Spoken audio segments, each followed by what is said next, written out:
The Namibian chef Heinrich Stasiuk finds himself in the United States of America these days, where soon he will be cooking up a storm trackside at the Las Vegas Grand Prix.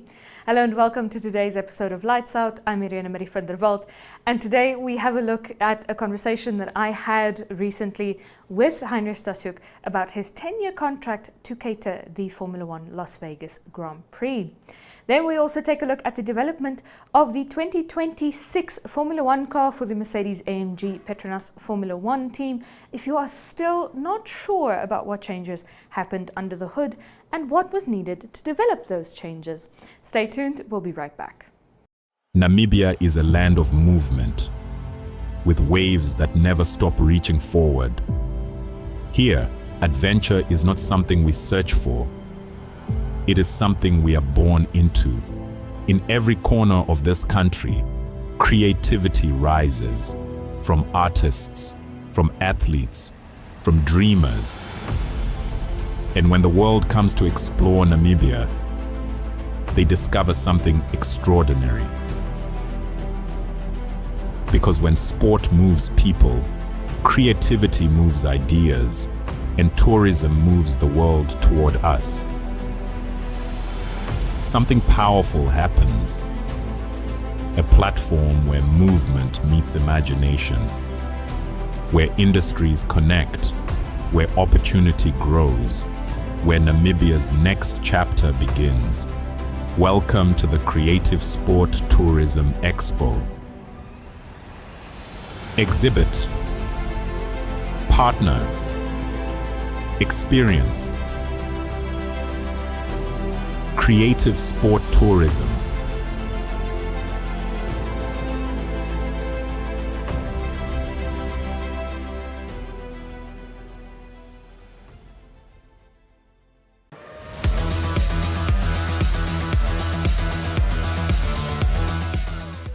So today I think might be the best day of my life, being able to talk about food and Formula One at the same time with Heinrich Stasiuk.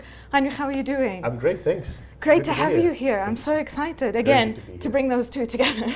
So tell me about you. You come from, I believe, Karasburg. I am Like, born and raised. Basically nowhere, you know? Basically that dusty little hill, tiny little place in Namibia, and somehow you ended up on the world stage at Formula One. That must have been quite a journey. It has been. Please tell us about that journey. It's been a long journey. Grew up in Karasburg. Went to high school in Windhoek. Left when I was 17, went to Austria, did my hotel and chefing school, and I ended up in the States after that, shortly after that. I built a big footprint in the USA. I built 35 restaurants since 2009. The Wild Time Group, they're on my bucket list. 35 items on my bucket list right here. No, so we have a big footprint in Las Vegas. We have several restaurants there. Mm-hmm. We've done some caterings for a tennis tournament and a golf tournament back in Orlando and also in Palm Springs. And so the Formula One team, they approached us about 5 years ago, asking if we want to be one of the caterers for the Formula One in Vegas. So Vegas got a fresh 10-year contract. It's the first one they started. Mm-hmm. And, I said, okay, let's Formula One is kind of a big deal. Mm-hmm. We don't specialize in caterings, we're more into restaurants. So we did a cooking demo for Formula One, and we kind of gave a whole plan of how we're going to serve food and drinks to guests and how we're going to make this exciting. Mm-hmm. And so we got the contract, we got the bid. It's at the time it didn't seem surreal. Now it kind of is. We got a 10-year contract.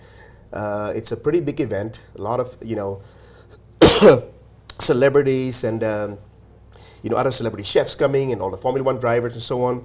So you get to know these people year over year. Yeah. This will be our 4th year doing it. Mm-hmm. So it's been fun. It's been a fun ride. You're in it now. But I think one of the big questions I want to ask you is, obviously you are in the restaurant setting where in a way it follows catering logistics, but it is still an individual plate being served per order. How is it different, especially at the level of Formula One? When you get to Formula One, you can't make jokes anymore. You can't be trying things out. You can't be figuring it out anymore. How is it different was there any pressure, I assume there was, to doing something that isn't really your business, isn't really your specialty at that level? No. Look, we sort of food and beverage we serve, it's on a high level. I know what you mean with Formula One. Look, it's you can make no mistakes, right? It's 5,500 people we are serving. You have different levels of VIP and regular grandstands, and of course the celebrity portion of it as well. So look, we do different things from sushi stations that we do like live. We're pretty much building like a sushi restaurant in the VIP area, and so people just come and go, and our chefs make them fresh sushi, and we do grill stations downstairs. So it's a lot of food, it's a lot of stations, a lot of staff. We have about 550 staff working the event. So it's look, the planning, it takes about 9 months to a year.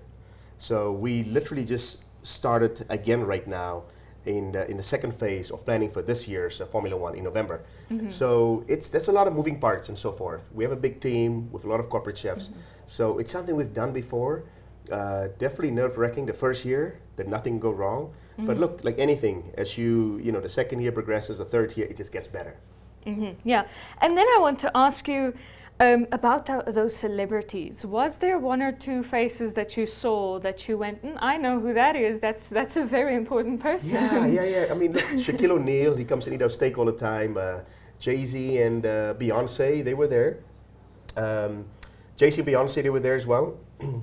And, Lewis Hamilton, he's a vegan. He eats, he doesn't eat meat. Yeah, no meat, no animal products. Absolutely, yeah. So we do some very good vegan dishes because there's quite a big demand for it. So he comes specifically for that. And so it's kind of cool to see him. He used to be a Mercedes guy, and I'm a Mercedes guy, so he's Ferrari now, so it's okay. We still make. Did you follow him to Ferrari is the question? No. I stayed Mercedes. Or are you a Racing Bulls person now that you have a contract with Racing Bulls? Yep, no. On the record, we'll say Racing Bulls. No, Racing Mercedes. Bulls, don't fire him. I stick with Mercedes, yeah. Okay, so then I want to ask you, like you said, it's a year of planning. What does that planning entail? It's not just I'm going to rock up now with a couple of steaks and there we go. What are those steps in planning for such an event? So look, this event keeps growing. They just added more people, about 1,500 more people to our list. So obviously, you got to plan the food around it. You have to add more stations. You got to add more staff. So really, from planning the bars, the drinks, the cocktails, how do we serve guests as they coming to the event. And during the event, and as they're leaving the event, also, food stations from the snack side to the main courses to the food that guests can just, kind of like graze all evening. Yeah. So there's a lot of moving parts to planning the food out, because we don't just cook the food the day off. So we have to see if we make a steak. Okay, how do we marinate the steak? When do we start cooking the steak? When do we start, preparing the chicken, or the pork? For 5,500 people, you can't, make everything fresh to order at the same time. But you want to make it, as great as possible. So there's so many moving parts to it that we got to figure out in advance. Yeah, and then I want to ask you. Obviously, the Las Vegas Grand Prix, that's one thing you said now. How do we plan so that people can be grazing throughout the night? How many hot chocolates and coffees do you make? Because I believe it's very early in Las Vegas time that the race actually takes place. No, actually it's later. It's later. Is it later? Yeah. It's actually in the evening. It is cold, yes. It's super cold. How many hot drinks do you serve? We do. There's, several coffee stations and hot chocolate stations. And it's very popular. Probably there's probably like 12 coffee stations throughout the event. And they stay pretty busy all evening. And have you gotten roped into those notorious people getting married on the Formula One Las Vegas paddock? Have you catered Jack Villeneuve's wedding? No, I have not. Unfortunately, not. Yeah. No, I see it happening around there. It's a niche, it's a thing. Yeah. But no. Number 36 on my bucket list, right after all the Wild Time restaurants, is get married on the Las Vegas paddock. That's awesome. And then away from Formula One, you've also come back to Namibia for the winter because there are 2 restaurants that you can try. Zest and then Platform 6. Why do that? You seem very successful in the US. You've got this incredible contract, which for 10 years, Formula One team has to have quite some faith in you that you can serve good food. Why come back to Namibia and there's not really much money in US dollars for you here? Look, for me, it's never been about money. It's been about passion, and everything else just followed with it. right? So I'm still in that phase that it's not about money. We have 35 restaurants in the States. I opened up 2 restaurants here recently, you know, Zest and Tide 6, and you know, for me, it's passion. Namibia is home to me. I left at a very young and tender age. I was 17 when I left, and I haven't moved back since, you know, since last year. So for me, it's kind of like a homecoming. It's me, you know, pretty much coming home right now. Look, my mission right now is in Namibia is pretty much help take the food and beverage scene to the next level. I want to be part of that. Please do. And please do. As a foodie, I am begging you. We have good product here. We have good food. Our people have good passion. You know, cooking good food. It's just like the skill level. You know, unfortunately, a lot of people hasn't had the opportunity to be able to leave, to go abroad. And you know, I've worked in England, in Italy, in Germany, in Austria, all over the US. So I've gained some experience, and I think it's time for me. I'm fortunate enough. I want to come back and share that experience and help up and coming young chefs and take them to the next level. So look, we still got a long way to go, but I think we're in the right direction. I just want to be part of that puzzle that takes Namibian food and beverage to the next level. Okay, and then last question before I let you go. Obviously, you talked about taking it to the next level. I would hope that doesn't only apply to Namibia. What's the next step for the Wild Time Group, for you guys with Formula One? Are you looking to cater a couple of extra Grand Prix? So I know which ones to go to. Yeah, you know, look, I want to do less now. That's more impactful, and not more per se more locations. Yeah. I have a CEO that I've hired about 3 years ago that took my job, so I can be more on the creative side, the creative end. As far as the Grand Prix and the Formula One, they've asked me to do, you know, Miami, you know, and a couple of other locations. But it's just, look, I have no footprint in the other states with, you know, staff working in those states, so it's much tougher. Yeah, more can costly. And can we do it? Absolutely, we can. But do I want to do it? It's not where my heart lies right now. For now, I think in the grand scheme of things, being here right now, I see Namibia really as long term, to really be here for a long time. Okay, so then we will see you hopefully in November on our TV screens. I'll go whisper in somebody's ear, so they just get a camera over there, so we can see Namibia represented as well. Yes, absolutely. Thank you so much for joining us. It's my pleasure. Happy to be here. That was Heinrich Stasiuk of the Wild Time Group, who has a 10-year contract to cater the Formula One Las Vegas Grand Prix.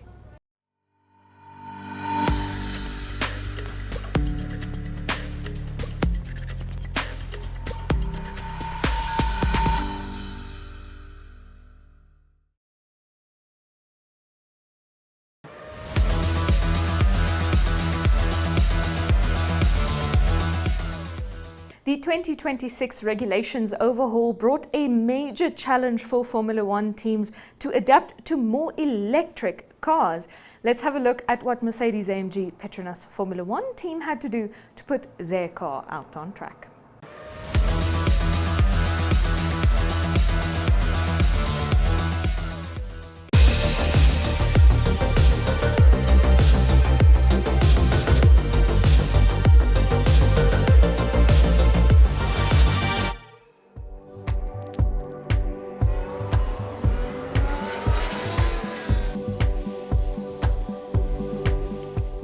Welcome back to the 4th and final episode of The Road to 2026, where today we'll be discussing the most radical overhaul of the chassis regulations in recent times. These rules have been a few years in the making. They started in the power unit world with a completely different approach, and those changes have quite significant impact on what we now have to cope with in the chassis world. This fundamental change to the power unit means that we have to completely rewrite what the chassis means.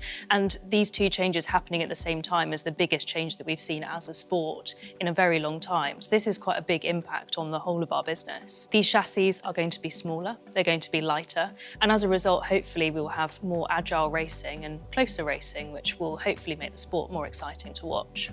In Formula One, there is a rule that says that the cars must not be lighter than a certain amount. That minimum weight has gradually got heavier and heavier and heavier, and the sport is making a very conscious effort to try to reverse that change. The minimum weight limit is reducing by 30 kilos. And in fact, you don't just have to find 30 kilos of savings, you have to go more than that, because you have to have some margin for error and you have to have some ability to then develop the car in the season. So actually you're looking for far more than 30 kilos. For most of the history of this sport, the distance between the front and rear axle was actually not regulated. But for the first time in 2022, they introduced a maximum wheelbase for the first time. And for 2026, they've taken that a step further. So this wheelbase is actually now going to be a full 20 centimeters shorter. That might not sound a lot, but to package the gearbox, the hydraulics, the power unit, all the cooling system, all the pipes, all the everything under that sleek bodywork, that 20 centimeter reduction is a big deal. They're making the cars a lot narrower, reducing the width from left to right of the car by 10 centimeters. There is the hope that this will produce a more attractive racing spectacle, because there will be more space for the cars to get into battle with one another. So we've got these smaller and lighter cars, which is great for hopefully better on-track racing, but smaller and lighter cars also means that we've reduced the drag. There is less wing area, there's less surface area under the car. All of that just means less aerodynamic drag. But the rules haven't just done that. They've made it smaller and introduced a new feature, which is the active aerodynamics, the so-called straight line mode. So this straight line mode will activate on far more straights than we have for the DRS, which means that actually cars will be able to go faster down these straights than they would do, because they are shedding this drag. If you reduce the frontal area, you also reduce the downforce available. So then we go into what's called cornering mode, which is where the straight line mode deactivates. And that means that we have the downforce back in the corner, which holds the cars to the roads. The sport's introduced this new lexicon of straight line mode, of cornering mode. All the cars that we watch and enjoy, those cars have always been in cornering mode. That just means a normal car. In the last few years, we've had this thing we call DRS, the drag reduction system, which is the wing that which flips up at the back. And we've gifted that only to the car that is trying to overtake. For that car, when it's in DRS mode, that's sort of like this new term straight line mode. Yeah. The difference is not only are all cars given this flip up rear wing on all straights, but they're allowed it for pretty much the whole straight. And that brings another change to the sport, because in the current world, when the DRS flips up, the car is going at a fair lick. It already has loads and loads of downforce on it, so it doesn't really notice particularly the loss of downforce that comes when that rear wing flicks up. But if you start much earlier on the straight, which is what these new rules will do to give us less drag for longer and on every straight, then at the point where that wing flips up, the car does not have this huge surfeit of downforce to keep it stable. And so in order to make sure that the car stays balanced, it doesn't just lose a huge chunk of its rear downforce, but still pinned on the front axle, the front wing is also going to reduce. The whole car's downforce reduces, the whole car's drag reduces, but it stays balanced. So the car will feel lighter and a bit less pinned on the road, but it won't feel particularly nervous at one end or the other, because it will stay balanced. So now all of the cars have this straight line mode on the straights, which means that actually, whilst everything is more efficient now, how are we going to go about overtaking if DRS has been taken away? We don't have DRS, but we do have, for the first time, an official overtake button. The teams have always run different strategies that enable them to lean harder on the electrical side of the car, if they've got battery to do so, which will allow the car to give its best efforts of power for a brief period, where when you press it, the power unit will give you its best. And the power unit has much more electricity in 2026 than it has done so far. Yeah, and so peak power in this power unit is really a thing of some fearsome beauty. When you press that button, if there's juice in the battery, then boy oh boy, you will get a lot of power for the brief period that that juice remains. If there is that juice in the battery and your fellow competitor has maybe used their battery in a less judicious fashion, then you can generate really very large discrepancies in power. The hope is that this differential management of electrical energy with the use of the overtake button will prove a more exciting and less contrived version of overtaking. And I guess it makes it much more strategic then in terms of how you're deploying all of your energy, because it's not just on the straights when you get DRS and you can overtake. Indeed, you can overtake anywhere you fancy as long as you're prepared and you've got the power that you need. Yeah, and I would predict that all of the talk is going to be about energy management and about the strategy behind energy management, because the power unit has this very, very high peak power. Yeah. When the internal combustion engine is on full song and the battery is juiced and the electrical motor is giving it full beans, there is a lot more power than today's cars. But that does not last forever. The batteries will drain very rapidly, and then the car needs to start charging itself back up again. This happens multiple times per lap, and so managing the way in which you spend that energy, spending it optimally in the right places around the lap so that you don't leave yourself a sitting duck at other parts of the lap, that is going to be the central challenge of going racing in 2026. We always get excited about performance. It's the sort of thing that makes the heart beat faster in our world. And we've talked mostly about that, but in every rule change, there is always a consideration of trying to make the sport safer. And 2026 is no different, with some fairly significant changes to the impact structures. Yeah, indeed. And actually, a lot of the tests over the years have got more stringent. We included the halos, and we have several tons that go into the side of the chassis as part of the testing before we're allowed to even take them to a racetrack. But that's increasing even further. The nature of the side penetration test is not just brute force now, but actually how the carbon is impacted, which is going to make it safer for all those kind of side collisions, T-bones that we've started to see. And the other thing that's changing is thinking about nose impacts. Historically, a nose crushes when it hits a barrier, which is great if you hit a barrier straight on. But again, we see many crashes where side impacts happen. Someone hits the barrier slightly obliquely and the nose snaps off. So the test is now changing so that instead of just a front impact test, you're looking at what happens when the front's already snapped off, and can you still sustain enough impact into the wall. On the survival cell, the challenge we've given our composite designers is go and figure out how to cope with this considerably more stringent squeeze tests and penetration tests. And by the way, save several kilos on the chassis while you're at it. So we've talked about the chassis and the fact that it's getting shorter and narrower and lighter, but it's not just the chassis that's changing, is it? We've also got these tyres which are changing. They're becoming narrower front and rear, they're becoming lighter. And we talk a lot about tyre strategy at the moment in terms of what happened in a race. What kind of things is that going to mean going into 2026? Formula One has always been an open-wheeled series, which means, we get to see the full round tyre out in the air.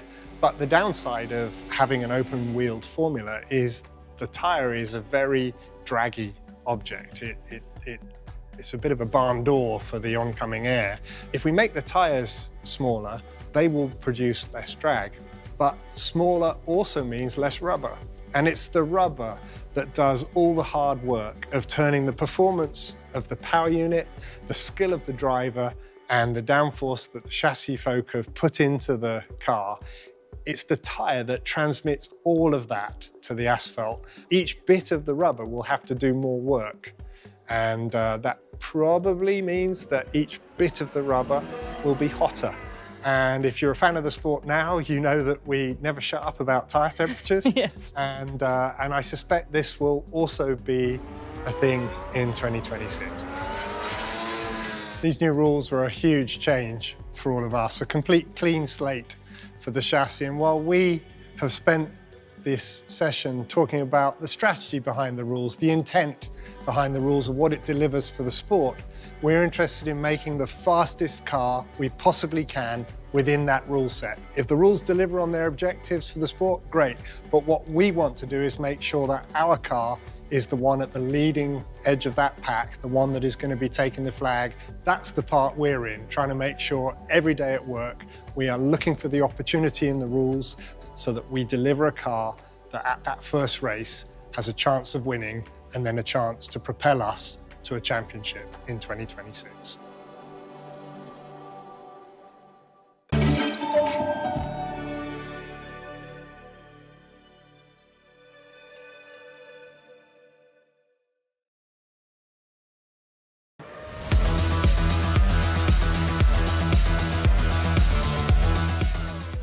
That brings us to the end of this week's episode of Lights Out. Thank you so much for joining us.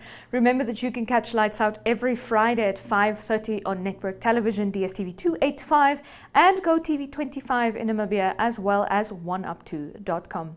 But until next week, from me, Irene Marie van der Walt, and the entire Lights Out team, drive it like you stole it.